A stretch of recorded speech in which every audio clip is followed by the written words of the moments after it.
ओम शांति पाल भाई। ओम शांति ईश्वर भाई। पाल भाई, आज 3 जनवरी है जी। और ये 2026 में हम आज खास चर्चा करेंगे आज कि बाबा ने जो आज वरदान दिया है पाल भाई कि अपने अनादि और आदि स्वरूप को रियल में रियलाइज कर संपूर्ण पवित्र बनो। ये जो आधार है हमारा सतयुग का, जो फाउंडेशन है, ये आत्म अभिमानी का ही है, आत्म बनने का ही फाउंडेशन है। इसलिए बाबा बार बार सभी मुरलियों में आत्माभिमानी बनने के ऊपर खास अटेंशन दिलाते हैं हम बच्चों को, और हम सुनते भी हैं और कोशिश भी करते और पुरुषार्थ भी करते, लेकिन बाबा जैसा चाहता है वैसे नहीं कर पाते, क्योंकि हम उसको कंटिन्यू नहीं कर पाते। जैसे बीच बीच में अभ्यास नहीं करते, बीच बीच में उसका विचार सागर मंथन नहीं करते, उसको रियलाइज नहीं करते। जब रियलाइज नहीं करोगे तो रियल भी नहीं बन पाओगे। तो रियल बनने के लिए रियलाइज बहुत जरूरी है, प्रैक्टिस बहुत जरूरी है। कोई भी चीज़ का प्रैक्टिस जितना होता है उतना उसका संस्कार बन जाता है। तो हमको इसका संस्कार में डालना है, पूरा बुद्धि में डालना है। तो ये रियल जो हमारा ओरिजिनल स्वरूप है, पवित्र स्वरूप है हमारा आत्मा, जो अनादि काल में परम धाम में शुद्ध पवित्र थी अनादि आत्मा, और जो सत्युगी हमारे संस्कार है, प्रेम, शांति, आनंद, सुख, पवित्रता, जो आज इंसान को, हर इंसान को अच्छा लगता है। लेकिन सत्युग त्रेता बीतने जब द्वापर में आत्मा आ गई तो उसके अंदर काम, क्रोध, लोभ, मोह, ये विकारी संस्कार, ये रावण की देन, ये हमने अपना प्रॉपर्टी बना लिया उसको, और अपनी प्रॉपर्टी समझ के वो उसको हमने सामने रखते और हमारे ओरिजिनल संस्कार पीछे रह जाते। तो इसलिए हमेशा हमको उसको आगे रखना है, ओरिजिनल संस्कार को। मैं आत्मा हूँ, परमात्मा की संतान हूँ, मेरा ओरिजिनल स्वरूप ज्योति स्वरूप है। क्योंकि आत्मा जैसे कपड़ा हम चेंज करते वैसे शरीर को चेंज करती है, क्योंकि आत्मा अनादि है। कई जन्म मरण के चक्कर में आते थे, लास्ट जन्म परमात्मा ने बोला कि इस कलयुग के अंत में तुम्हारा लास्ट 84वां जन्म है, और फिर से तुमको सतयुग में आना, वही देवी देवता बनना है, वही तुम्हारे प्रेम स्वरूप, आनंद स्वरूप, पवित्र स्वरूप, वही तुम आत्मा थी, और फिर से ऐसे बन के फिर से तुमको पूरे विश्व में राज्य करना है, ऐसे देवी देवता बनना है। तो संस्कार हमारे इमर्ज रूप में रहे सदा, स्मृति में रहे सदा। तो इसके लिए हमको बीच बीच में टाइम निकाल के बहुत ही इसका अभ्यास करना चाहिए, अटेंशन देना चाहिए। जब भी टाइम मिले 1 मिनट से 2 मिनट से आत्मस्थिति में स्थित होकर परमात्मा से शक्ति लेना चाहिए, क्योंकि आत्मा में शक्ति चाहिए, बल चाहिए। जब बल होगा तभी वो आत्मा भी पावरफुल बनेगी। तो इस तरह पाल भाई, आज जो बाबा ने खास वरदान दिया है अनादि और आदि स्वरूप रियल को रियलाइज करने के लिए और संपूर्ण पवित्र बनने का जो आधार है ये, तो इसके ऊपर थोड़ा आप बताइए डिटेल में, थोड़ा किस तरह हम इसको प्रैक्टिकल में लाएं। देखिए ईश्वर भाई जी, ये जो आज बाबा ने कहा है अपने अनादि और आदि रियल रूप को रियलाइज करो तो पवित्र बन जाएंगे, तो हम लोग तो पुरुषार्थ कर ही रहे हैं अनादि और आदि स्वरूप में स्थित होने की। इसके लिए चाहिए बहुत तीव्र पुरुषार्थ। जैसे बाबा मुरली में कई बार बोलता है आशिक और मासूक। हाँ, बाबा का एक गीत भी बना हुआ है, शिव को दिल में समाओ परमानंद को पाओ।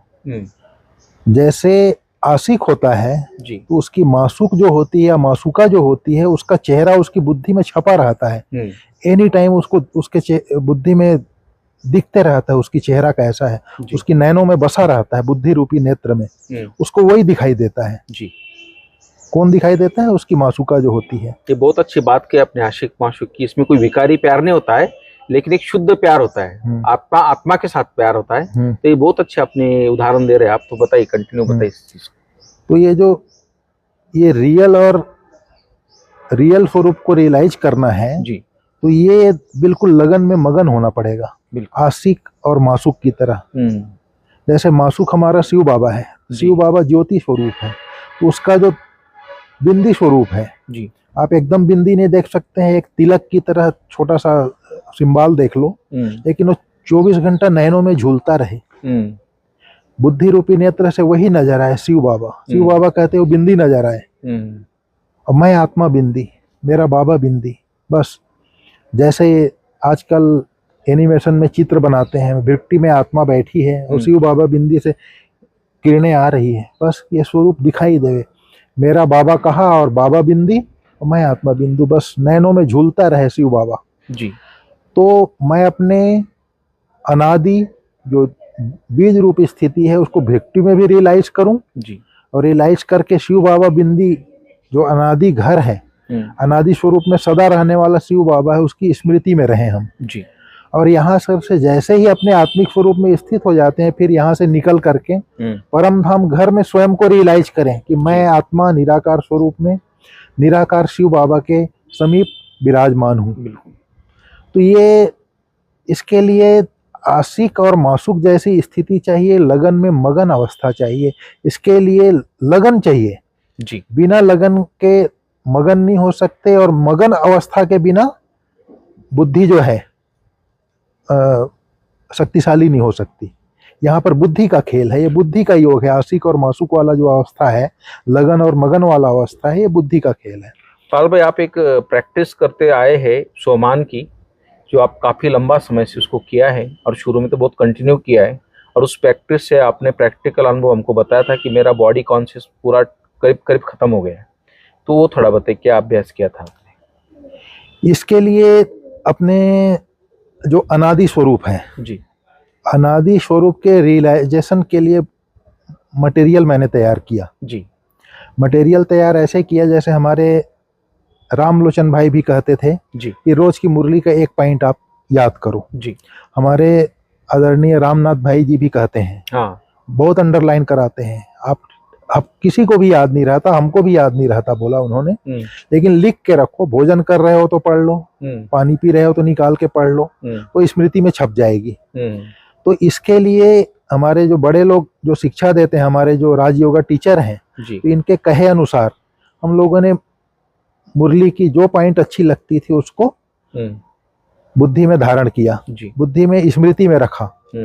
जब स्मृति में रख करके योग में बैठते थे तो मुख्य रूप से मैं, जो बाबा जिसको वरदान बोलता है, वरदान कहो या सोमान कहो, बाबा अक्सर सोमान में रहना है, सर्व को सम्मान देना है, ये कहता है। तो इसके ऊपर मैंने ज्यादा फोकस किया जी। जब फोकस किया तो मैंने बहुत सारे जो सोमान है उसको स्मृति में, बुद्धि में रखा, और जब भी योग में बैठता था तो मेरे पास बाबा ने इतनी मटेरियल दे दी मेरे को जी कि 2-3 घंटा मैं कंटिन्यूअस चिंतन कर लेता था। बहुत अच्छी बात।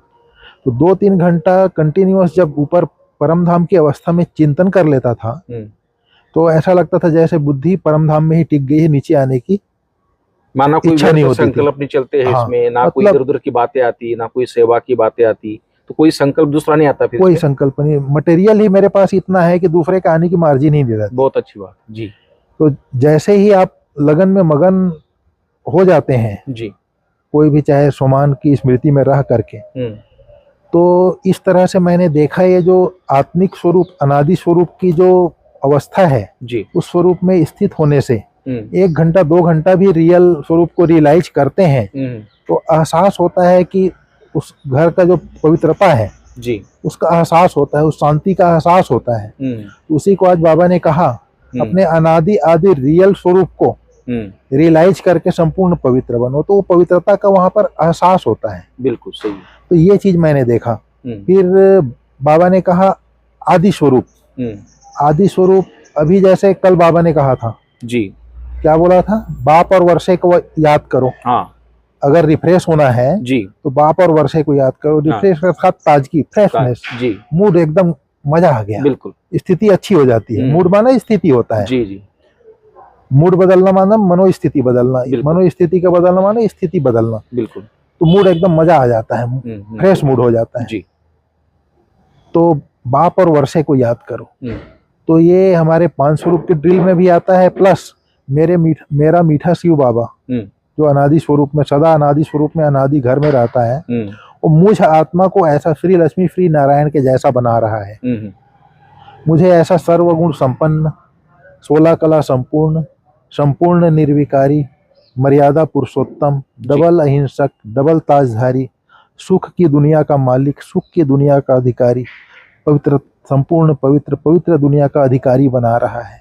मेरा बाबा मुझे ऐसा बना रहा है, सर्वशक्ति संपन्न, सर्वगुण संपन्न। मतलब उसको देखते हुए, बुद्धि में उसको देखते हुए उसका, हाँ, उसका चिंतन करना है। बहुत अच्छी बात। तो परम धाम में स्थित होने के लिए भी आपको बाबा के मुरली का अध्ययन करना पड़ेगा, जिसको स्वाध्याय कहते हैं, अध्ययन करना को। फिर सोमान के स्वरूप में रहेंगे, सोमान की स्मृति में रखें, वो स्वचिंतन हो जाता है, फिर स्व का दर्शन हो जाता है। स्वचिंतन भी होता है, स्व का दर्शन भी होता है, तब हमारी स्थिति श्रेष्ठ बन जाती है। बहुत अच्छा। जब स्थिति श्रेष्ठ हो जाती है तब हम फिर अपने अनादि स्वरूप स्वराज्य अधिकारी की स्थिति होती है। कहाँ पर? सतयुग में, स्वर्ग में। बिल्कुल। हमारी स्वराज्य अधिकारी स्थिति होती है जी। जो हमारी आदि स्वरूप है। हाँ। जो इस सृष्टि कल्प की शुरुआत होती है उसमें जो आदि स्वरूप है वहां पर हमारी स्वराज्य अधिकारी की अवस्था होती है। बिल्कुल। स्व के ऊपर राज्य होता है, वहां पर हमारी आत्मिक स्मृति रहती है। जी। तो अभी हम स्वराज्य अधिकारी बनते हैं तो फिर विश्व राज्य अधिकारी बनते हैं, लेकिन वहां पर स्व के ऊपर संपूर्ण हमारा राज्य होता है। अभी हम उसकी प्रैक्टिस कर रहे हैं। तो अभी अनादि और आदि दोनों स्वरूप को रियलाइज करेंगे तब हम अनादि स्वरूप माना परम धाम घर में अपने आत्मा को स्वरूप को देखते हुए परमात्मा पिता से शक्ति भरेंगे। प्लस मेरा मीठा शिव बाबा मुझ आत्मा को ऐसा बना रहा है। एक तो पाल भाई हो गया सोमान की बात है कि बाबा ऐसे हमको बना रहे हैं, ऐसा हमारा जीवन था, इतना हम सुखी थे, इतना पवित्र थे, लेकिन स्वराज्य अधिकारी वर्तमान में हम कैसे बने, उसके ऊपर थोड़ा बताए। कैसे हम इसको कर्मेंद्र को कंट्रोल, कैसा राजा बने, जैसे बाबा ने किया था, दरबार लगाते थे बाबा ने इसकी प्रैक्टिस की है, तो इस तरह अभी हमें प्रैक्टिकल जीवन में कैसे स्वराज्य अधिकारी बने, थोड़ा बताए। स्वराज्य अधिकारी के लिए जैसे आज बाबा ने कहा जी, बाप की जो श्रीमत है उस पर चलते रहो। जी जी। तो स्वराज्य अधिकारी हमारी जो मन बुद्धि संस्कार है, हाँ, मन बुद्धि संस्कार तीनों के ऊपर हमारा राज्य होता है। बिल्कुल। जब मन बुद्धि संस्कार के ऊपर राज्य होता है तभी हमारी शरीर रूपी कर्म इंद्रियां ऑटोमेटिक हमारे वश में हो जाती है, कंट्रोल में हो जाती है। तो इसके लिए हम एक राजयोग के अभ्यास से स्वराज्य अधिकारी बनते हैं। और राजयोग के अभ्यास के लिए जो सबसे पहला लेसन हमारा बाबा कहता है सत्संग। जो राजयोग का जो फाउंडेशन है 4 जी, सत्संग, दैवी गुणों की धारणा, ब्रह्मचर्य, शुद्ध जी। तो हमारा बाबा सत्संग के लिए कहता है, सब सत्संग करते ही हैं जी, ब्रह्मचर्य व्रत का पालन करते हैं जी, दैवी गुणों की धारणा भी कर रहे हैं जी, भोजन भी कर रहे हैं जी। लेकिन हमारा जो ये चारों स्टेप है, अगर कोई भी स्टेप अगर लंगड़ा रहा है तो वो टेबल स्थिर नहीं रहेगा, हिलता रहेगा। हाँ, राजयोग का जो पीढ़ा बना हुआ है, सीट बना हुआ है, वो लंगड़ाता रहेगा। फिर वो राजयोग इसका पहले पक्का करे। ये 4 चीजें जो है आपको पक्का करना पड़ेगा। और सबसे पहला हर चीज मोस्ट इम्पोर्टेंट है, चारों फाउंडेशन जी। ब्रह्मचर्य भी मोस्ट इम्पोर्टेंट है, सत्संग भी मोस्ट इम्पोर्टेंट है, दैवी गुणों की धारणा भी मोस्ट इम्पोर्टेंट है, भोजन भी मोस्ट इम्पोर्टेंट है। तो यहाँ पर मैं जो देखता हूँ सबसे पहला यहाँ पर जी, हम जो रोज भोजन कर रहे हैं इसके ऊपर हमारा अटेंशन हो, बहुत जरूरी है। जैसा वैसा हर राजयोगी को कसम खा लेना चाहिए। बिल्कुल। मैं भोजन करते समय शिव बाबा के भंडारे का ब्रह्मा भोजन खा रहा हूँ। भोजन जो शिव बाबा के भंडारे का खा रहा हूँ शिव बाबा की याद में खाऊंगा, एक शब्द बात नहीं करूंगा, बुद्धि को इधर उधर नहीं भटकाऊंगा जी। कसम खा लेना चाहिए, बहुत इंपॉर्टेंट। अगर राजयोग में सफल होना है तो जी, सफल राजयोगी बनना है तो ये बहुत अच्छा पाल भाई अपनी बेसिक बात बताई। जो बेस होता है ना वो आप इसको ऊपर आए, तो ये बहुत अच्छी बात आपने बताई कि भोजन बहुत इंपॉर्टेंट चीज है। मतलब कसम खा लेना चाहिए। बिल्कुल बिल्कुल कि मुझे भोजन A to Z बाबा की याद में खाना है। बिल्कुल जी। अगर मैं नहीं खा रहा हूँ तो शिव बाबा के श्रीमत पर नहीं चल रहा हूँ, अवज्ञा कर रहा हूँ। एक तो आदेश मुरली में बाबा ने बोला था, अगर बाबा की याद नहीं खाते तो माया खा जाती, तो शक्ति नहीं बनती आत्मा के अंदर। ये बाबा ने क्लियर बिल्कुल बोला है। तो माया तो खाई जाती है, माया खा रही हो एक ठीक है, क्योंकि इधर उधर की बातें करे, मायावी बातें करे, उसी में खा रहे हो तो माया ही खा रही, फिर माया ताकतवर हो गई ना माया अंदर में। तो भोजन जो है उसके लिए दृढ़ प्रतिज्ञा कर लेना चाहिए हर ब्राह्मण बच्चे को, हर राजयोगी को। चलो बहुत अच्छी बात। और भोजन के लिए हमारी शिवानी दीदी, हमारे सूरज भाई, पानी के लिए हमारे आदरणीय सूरज भाई जी, हमारी आदरणीय शिवानी दीदी बहुत जोर देती है कि 1 मिनट दृष्टि दो, पानी का गिलास लेते हो फिर पियो। बिल्कुल। कई लोग तो ऐसे लेते ऐसे पी लेते ऊपर। हाँ, तो हमारे दोनों जो राज योगा टीचर हैं, हाँ। दीदी और भाई साहब, दोनों इसके ऊपर बहुत फोकस करते हैं, क्योंकि शरीर में 70% जल है। जल बिल्कुल। जो है पानी जो है भाव भावना को बहुत जल्दी ऑब्जर्व करता है, ग्रहण कर लेता है। और उसको जब प्रैक्टिकल रिसर्च भी हुए, रिसर्च हुआ है, उन्होंने वो बताते हैं, जापान के वैज्ञानिकों ने किया है। तो अभी जो है जी, इसके ऊपर फुल अटेंशन चाहिए हमको, सबसे पहला भोजन के ऊपर। बहुत अच्छी बात। और भोजन सिर्फ दृष्टि ही नहीं देना है। मैं पवित्र स्वरूप आत्मा हूँ, पवित्रता के सागर बाप की संतान हूँ। मुझ आत्मा से निकल करके भोजन में जा रही है। सिर्फ इतना तो काफी है जी, लेकिन इससे भी आगे हमको जाना है। बिल्कुल। क्या करना है? इससे भी आगे जाना। हमारे नयनों से, क्योंकि जैसे मैं आपको देख रहा हूँ नयन से, तो प्रेम भरी नजरों से देख रहा हूँ, तो नयन से वो जा रहा है। बाबा इसीलिए कहते हैं आंखें ही धोखा देती है, आंखों पर सारा मदार है पुरुषार्थ का। तो आंखों के ऊपर मदार है, तो हम भोजन को जब देखते हैं तो भोजन से बात करें, हे भोजन, मेरे शिव बाबा भोलेनाथ के भंडारे के आप ब्रह्मा भोजन हैं, आप पवित्र शुद्ध राजयोगी ब्राह्मणों के द्वारा बनाया हुआ ब्रह्मा भोजन है आप, और शिव बाबा के भोलेनाथ के भंडारे का अन्न है। आप कितने श्रेष्ठ हैं, उससे बात करें हम। हे भोजन, ब्रह्मा भोजन दवाई का काम करता है। हे भोजन, आप मेरे लिए, इस शरीर के लिए, मुझ आत्मा के लिए भी, मेरे शरीर के लिए आप दवाई का काम करेंगे। आप अन्न को खाने के बाद मेरा शरीर संपूर्ण स्वस्थ हो जाएगा। हे अन्न, आप दवाई के रूप में मेरे सामने हैं, मेरे शरीर को एनर्जी भी देंगे और मेरे शरीर को हीलिंग भी करेंगे। कोई भी प्रकार की बीमारी होगी उसको स्वस्थ करेंगे। और जैसा अन्न वैसा मन कहा जाता है, तो आप हे अन्न मेरे मन को भी शुद्ध करेंगे, बुद्धि को भी शुद्ध करेंगे, संस्कार को भी श्रेष्ठ करेंगे। तो हे अन्न, आपका लाख लाख शुक्रिया है। तो भोजन से हमको बात भी करना है, सिर्फ दृष्टि ही नहीं देना है। 1 मिनट जी, भोजन कर रहे हैं तो हम उससे बात करें, तो हमारी जो संकल्प है, हम बात करते हैं, उस भोजन में जाएगा, वो हमारे लिए दवाई का काम करेगा, हमारे मन बुद्धि संस्कार को श्रेष्ठ करेगा। बहुत इंपॉर्टेंट बात पालो ने बताया। हम बच्चे थे, छोटे थे, तब भी हम देखते थे घरों में, जो भी हमारे बड़े थे पूर्वज, माना पिताजी, वो लोग थे, तो भोजन की जैसे थाली आती थी, उसको एक लकड़ी की पटिया पे वो लोग रखते थे, भोजन खुद नीचे बैठते थे, भोजन को पटिया पे रखते थे, और उसकी चारों तरफ पानी घुमा के उसको नमस्कार करके और उसको 1 सेकंड याद करके, भक्ति मार्ग की बात बोल रहा हूँ, ज्ञान मार्ग की नहीं, फिर उसके बाद उसको स्वीकार करते थे।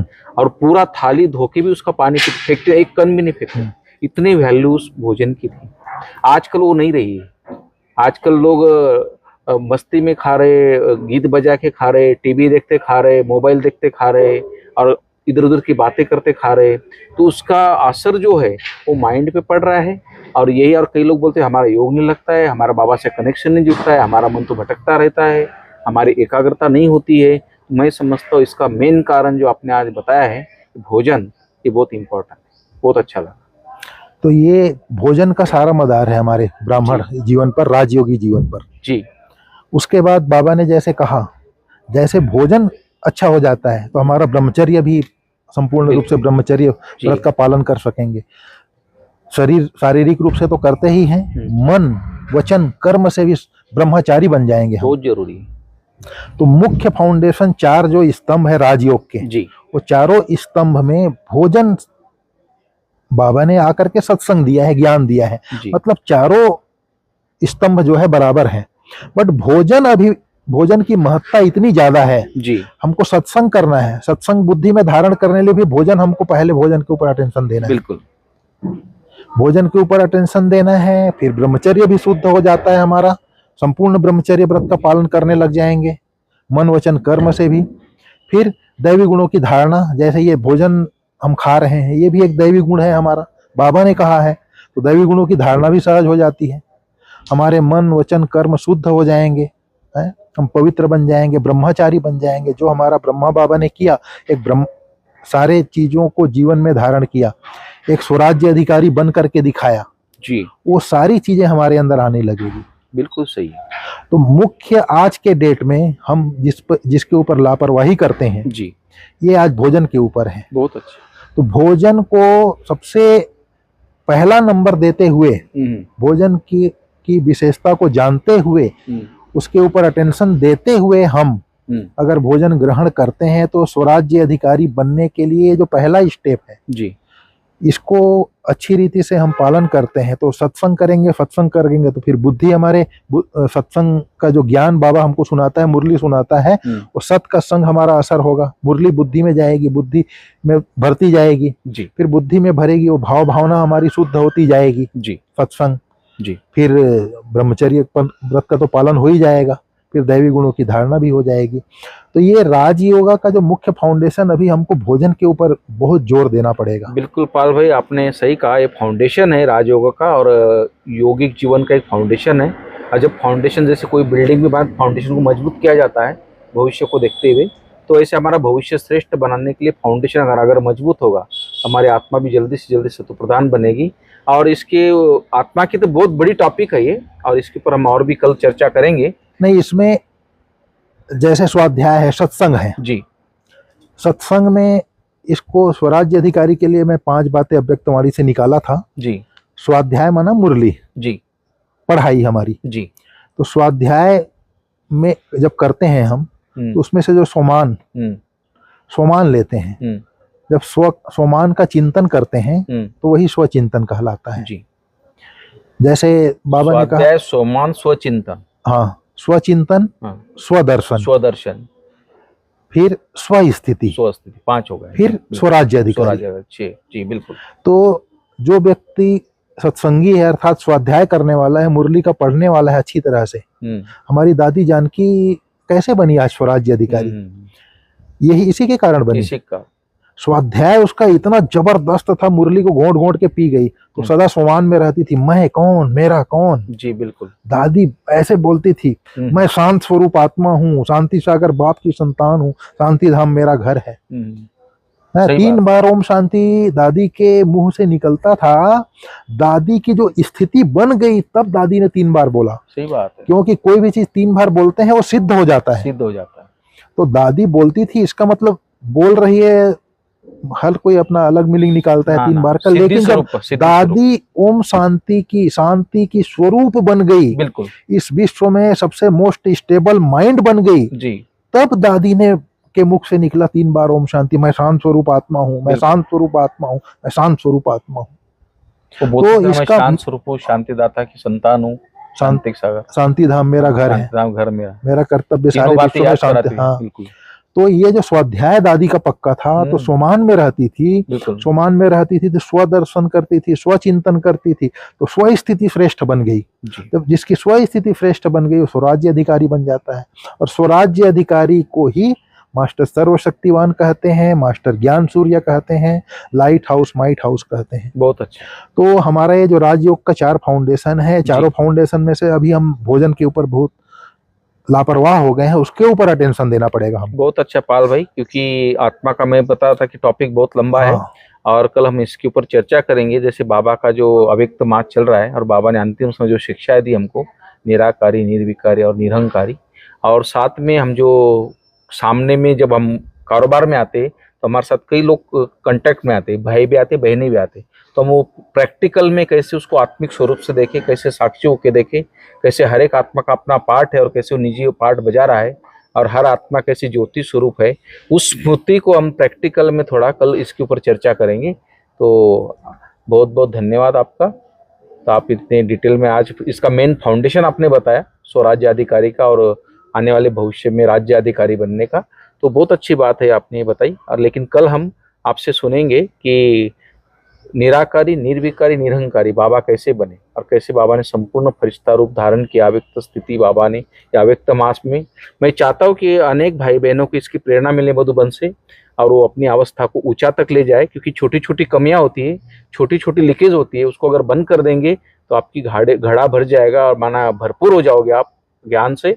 और आत्मा को जो क्या चाहिए, ज्ञान का ईंधन चाहिए, पेट्रोल चाहिए उड़ने के लिए, वो फरिश्ता बन के एकदम लाइट बन के उड़ेंगे और किसी भी परिस्थिति में उसमें हल्के रहेंगे और बाबा के साथ जुड़े रहेंगे। तो ओम शांति पाल भाई, बहुत बहुत धन्यवाद, थैंक यू।